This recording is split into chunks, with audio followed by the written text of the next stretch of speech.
Well, well, well, it's that time again. It's time for Act 3, and we are, as always, so happy that you have joined our show.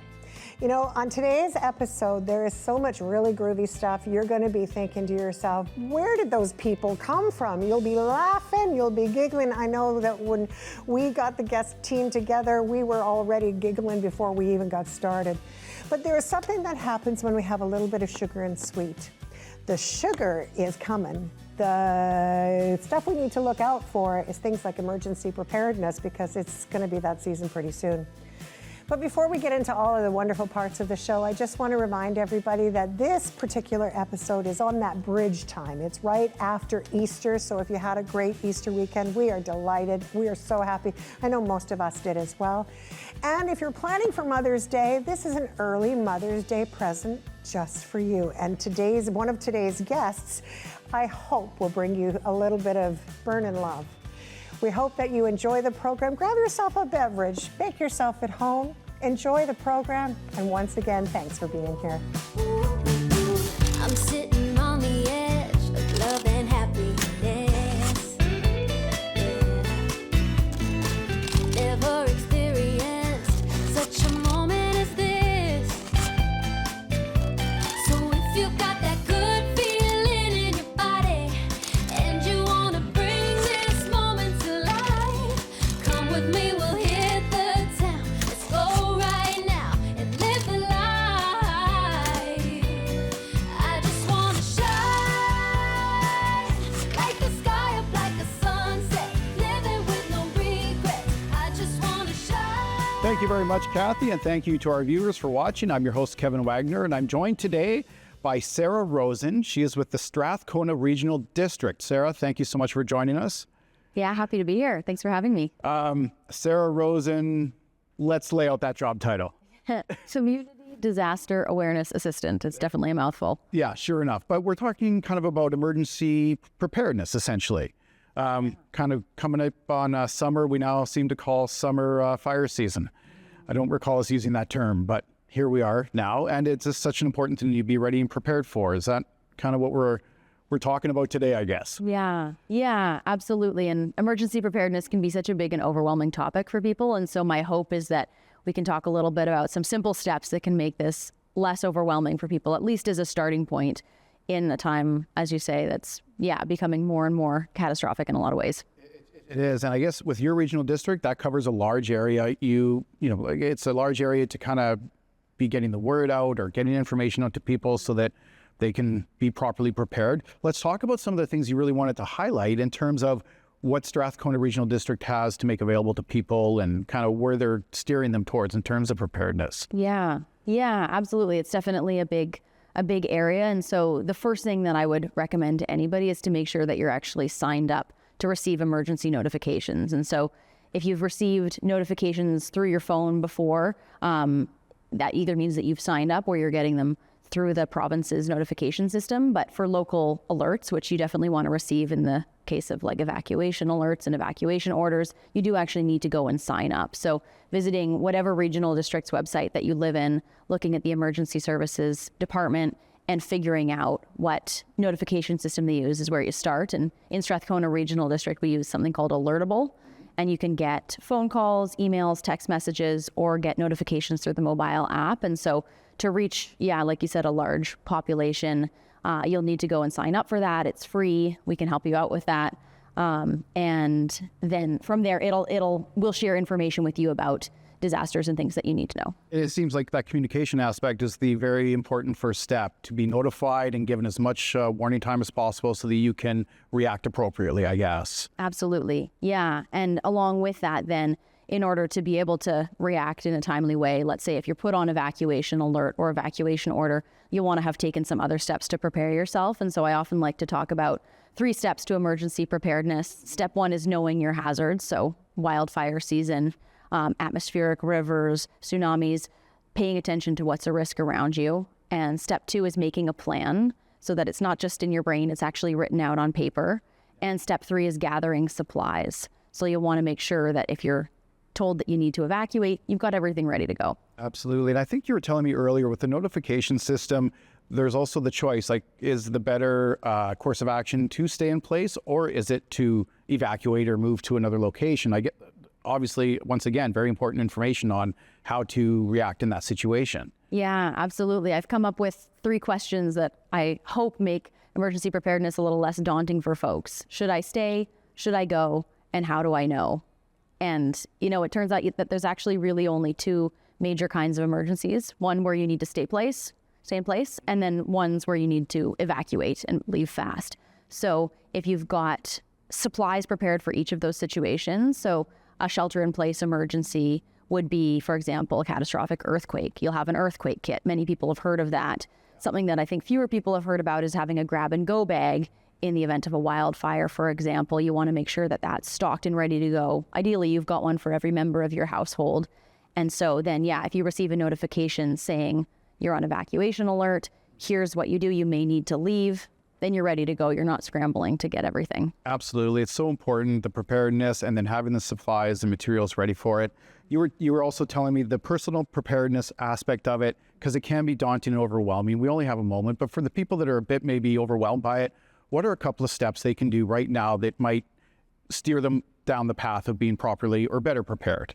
Absolutely. Yeah. So the first thing, like I said, is to go and get signed up for emergency notifications, whether that's Alertable in Strathcona Regional District and some others, or Connect Rocket, Voyant Alert. Those are some other types. So go to your regional district website, get signed up. That's a great first step.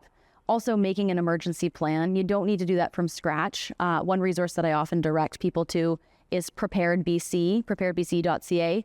And they have both a fillable online emergency plan, and it'll guide you through step by step the considerations you should make. And they've also got one that you can actually print out and fill it in like a workbook as well. So it's free to do. It should only take probably, half an hour to do both of those, and it will put you in a lot of a better position going forward. Much better position, and just maybe an opportunity to rest a bit easier. Sarah, thank you so much for sharing that with us. I encourage our viewers to check out. You said it was preparedbc.ca, I believe? Yeah. Okay. Right. No, definitely. There's a lot that people can do. We encourage them to do it.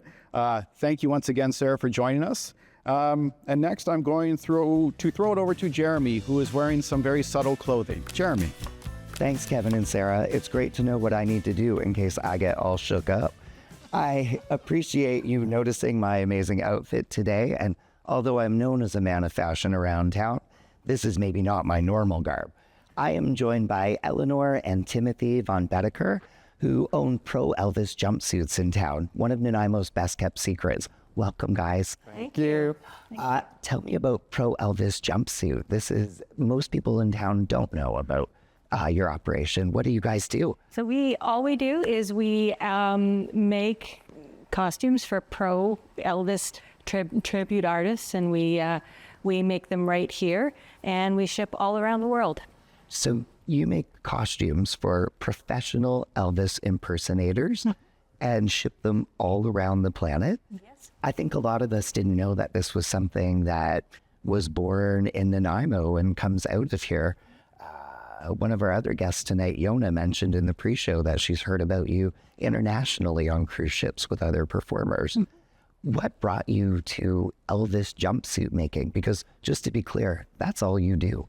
That's right. That's your. That's right. That's a whole successful, internationally known business. So you must be performing at the top of the game. Yeah. Well, I trained as a costumer, and I worked in theater and film and dance. And Tim and I, chose to live here. So I had already been working a little bit in Elvis costuming, and I said to Tim I could turn this into something that's really something that can sustain us. And That's gonna have legs. Yeah.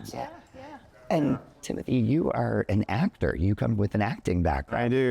I do. And how did you come to love Elvis? Because I noticed you're particularly devoted to the pure form of what you guys are doing.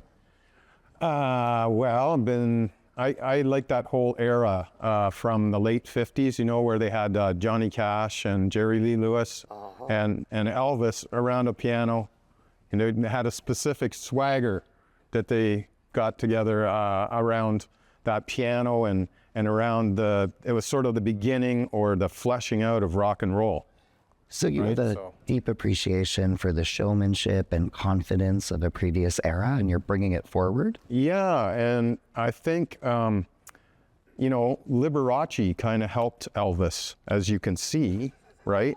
I mean, I think he had a word with Elvis. He's like, maybe you could wear something a little more flashy on stage. And so I think he literally got this idea from Liberace. I got to tell you, Elenor, when I slipped into this costume, my whole posture changed. My shoulders went back, my chest puffed out a little, and I did feel like a hunka Burnin love. And that's why I love what I do after all this time. It's just, when I hear that from our customers, it just makes my day. And I love to make the guys look amazing. And yeah. We men appreciate you. Men often don't get to be the sort of center of attention or the shiniest thing in the room. And I definitely feel very shiny right now. I want to draw some attention to sort of, in another life, I worked in the costume business, but down at the rental costume or maybe buying one of those bagged costumes. Can you tell me some of the technical pieces? Just wearing it, I can tell you this is not a sort of, what do they call that, masquerade level costume. This is really Benson Boone, eat your heart out, because I can feel that there's double lining in here, that each snap and latch is very carefully. You also brought this in ready to wear. We did not have a fitting prior to this. You were just able to. How do you attach all the different pieces? So it's all done by hand. We do have machines. They're not automated. They're just, foot press machines for putting on each individual decoration. And we have templates worked out taken from pictures of the original suits. And even after we've crimped each decoration in, it's glued on the back, so it's permanent. Because these costumes get worn hundreds and hundreds and hundreds of times. I'm clumsy like an ox, and I have not been able to break or hurt this costume in any way. We're just putting your website just underneath the screen. I recommend folks go and check out the incredible costumes. I was blown away with things like your peacock number and the embroidery work that you can do for your regular clients that are repeat return customers. If you're looking to treat yourself to something really wonderful and feel like $1,000,000, I recommend checking out the Pro Elvis Jumpsuit website. We're so grateful for your generosity in coming today. Thank you so much. Oh, you're welcome. And we're gonna throw back over to you, Kathy. I'm just dying. Jeremy, that was insane. Elvis has risen and he's in the building along with our wonderful guests. Thank you so much. That was just way too much fun. And now we have someone that I adore and the next idol, or the last idol to be the next idol. I'm not sure which, but Jona Kristinsson is with us.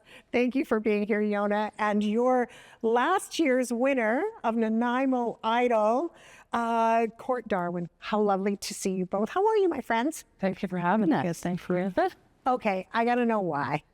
Why Nanaimo Idol? Why Nanaimo Idol? Well, when I was a young whippersnapper musician, it was really, really hard to get a stage to practice on. You can practice all day in the garage, but to actually get in front of people is really hard.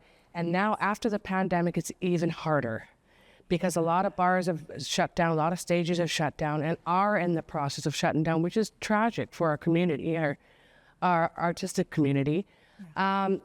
Actually, we are celebrating our 10th anniversary this year, and Nanaimo Idol has seen some incredible talent. There's so much talent on this island. It's crazy. Well, I have been so lucky to not only hear you sing on multiple stages, because I've had the privilege of doing that. You're just phenomenal. You're one of my absolute favorite singers on the rock for sure.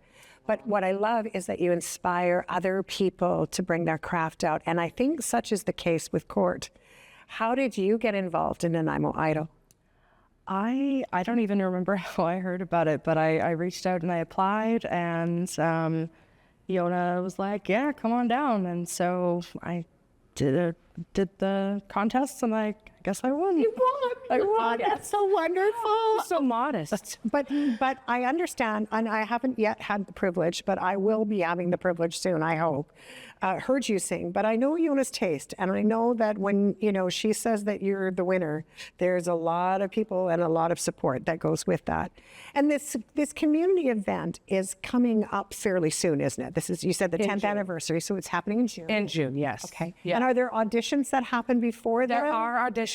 They're online, so they basically you can take your phone and sing into the phone, upload it to YouTube, send us the link, and and then we go through and we pick the people that we want to come into the competition. And so how long does the competition take? Is it over a couple days or a couple weeks? No, so there's 3 rounds, and then there's a final. And then there's a final. The final's in June. Yes. So who are the judges?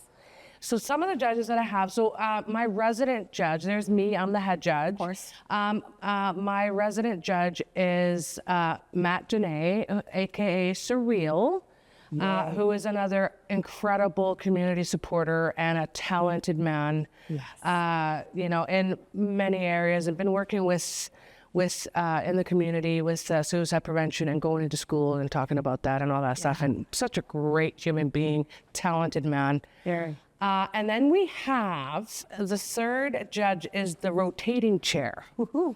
So there'll be professionals, and you never know who's going to appear in that chair. That's what I think is some of the most exciting pieces about that. I wonder what will happen. Now, before we do that, I need to kind of understand how you felt when you were going through the process, because it must have been really, really unnerving to be with all this incredible talent around you. It's very humbling for sure. There's a lot of really amazing singers in this town. So, it took a lot of work, and it just worked out for me, I suppose. I did the thing. Well, even now I can feel the radiance from this for you. Has it taken you to other places? Has it put you on other stages? Not other stages just yet, but I'm definitely getting there.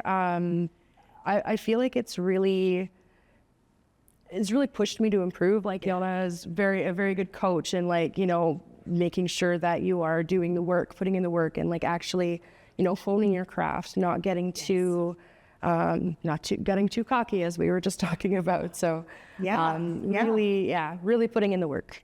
And I understand that, because I think any good craft, it requires time, it requires seasoning, it requires practice, and I remember you back in, several years back when you were on the telethons. Remember when we were doing all that stuff for the Nanaimo Children's Development Center telethons, and you were coming on with your band and nailing it back then, absolutely nailing it. Well, and now in the day and age of social media, there is so much instant gratification. There is people out there that could be so talented if they just put the little bit of work in it, If people would if they would seek help with professionals that can actually tell them, the things that they would need to improve on to just make it into being a professional singer instead of a good singer.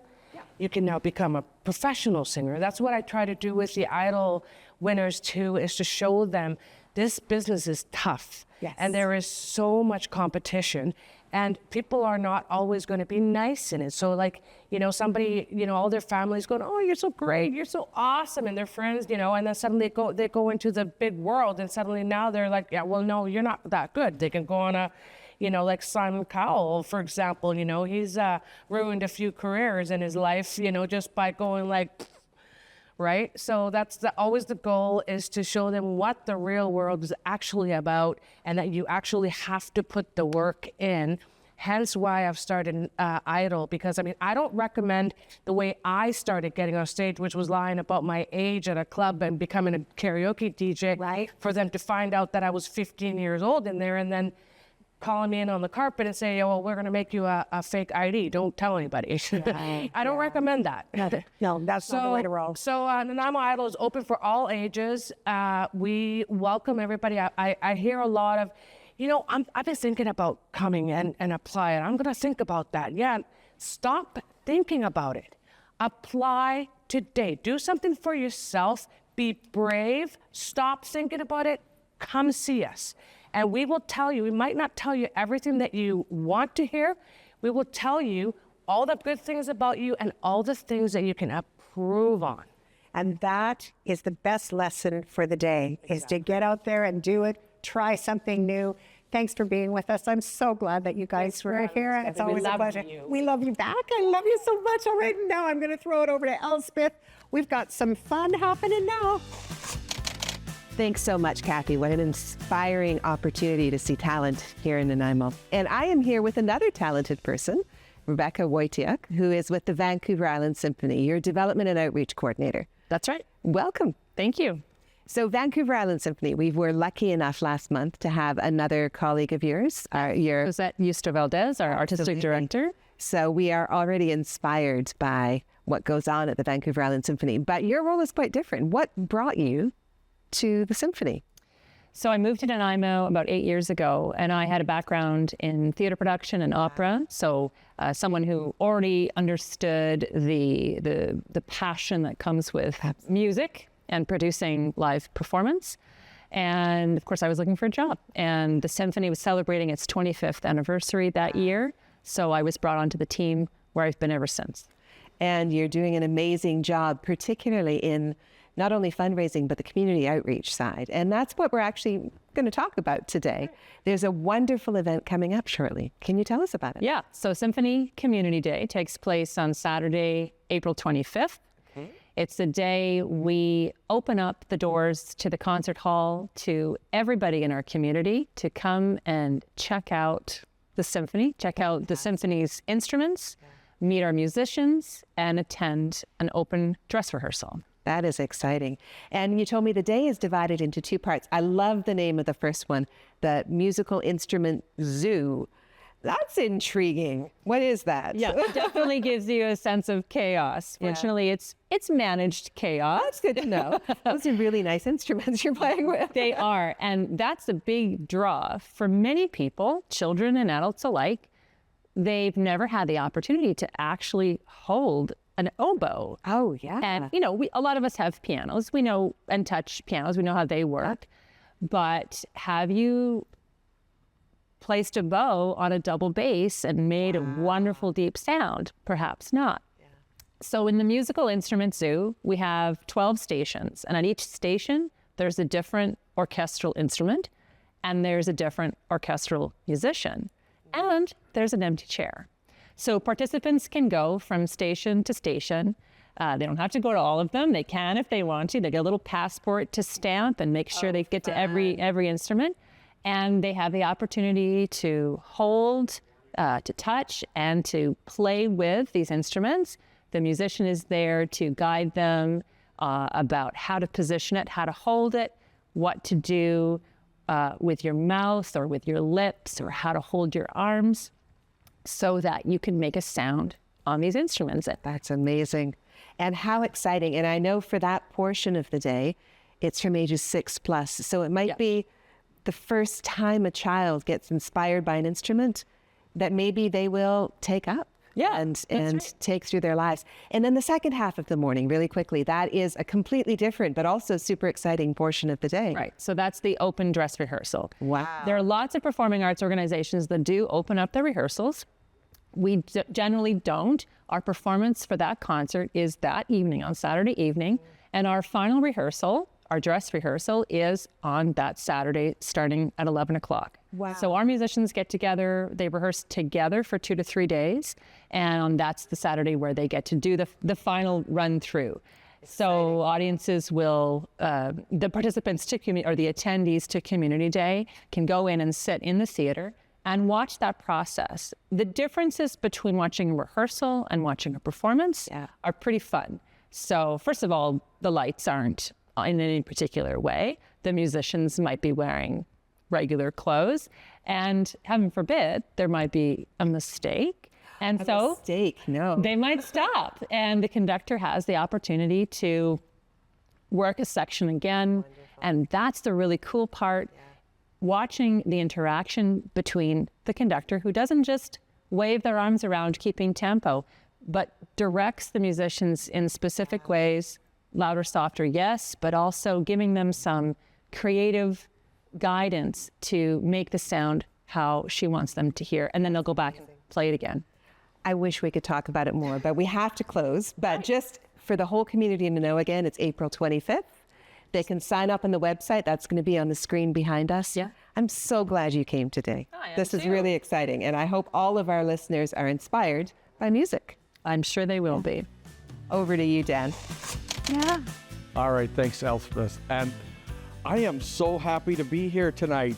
Oh my gosh, you're like supposed to be in this seat. No, what are you doing over there? Teresa, like, this is fantastic. We only have a short time, but you know, you got something I'm really curious about, and I want you to tell me about it. You got a few things with some seniors that are happening, and I had a little peek at the notes, and I was like, oh, I got to do some downsizing. Tell me about what you're doing. Well, oh my gosh. So yes, seniors.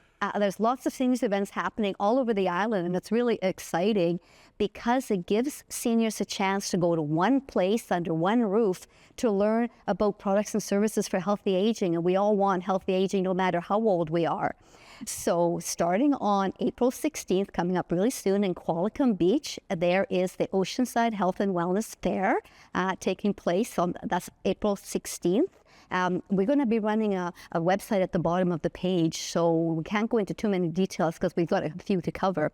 But wellness.news/events, you can find out way more information. So then we go April 22nd, we're zooming down to Victoria, and we are attending a seminar that is on safety and independence in the home. So there's a number of experts talking about how to stay in your home safely as you age. So that's in Victoria. Then back up the island on April 26th, actually April 25th, is a Senior Support Seniors Expo in Comox. And that has a lot of different exhibitors, presentations, door prizes. So that's a great event up in Comox for seniors. Then we are going down again. We're going to go to Nanaimo for April 29th. And April 29th is a downsizing seminar. And there you're going to learn about downsizing, what you need to do, about organizing your home, looking for real estate potentially, downsizing that. So a notary, what you need to have in place for planning, of course. And then a little bit of a break, but May 27th down in Duncan, there is an Aging Well Expo with volunteer coaching. So again, go to wellness.news/events so you can find out all about these events, and really, really great for all ages, but especially for seniors to find products and services for seniors to keep us well. Teresa, amazing. Thank you. And I love all these things, but we're going to have to carpool. Yeah. And I think something's happened. I wonder if Elvis has left the building. Maybe he'll be at an event. Heard. Whoa, Maybe. Seniors event, yes, that would be cool. Oh, yeah. Well, that's our genre. Thank you. Thank you very much. I hope you guys all had a wonderful time on today's episode of Act 3. I can't tell you how much fun we had. We had so much fun putting this together, and I really want to thank everybody who came out to Act 3 today, especially with Elvis in mind, because we have not left the building, and Elvis still lives. Thanks again for tuning into Act 3. A couple things before we go. A reminder, this is an early Mother's Day for all of you mothers who loved Elvis Presley. I hope that this was something that sparked your day. And for everyone else, get out to the symphony, go out and have some fun. Please take care of each other, and don't forget that it's important to be prepared. And thank you to Sarah for giving us some great insight on what that looks like. So, you know, I'm gonna just, I don't know, get all shook up. We'll talk to you again. We'll see you next time on Act 3.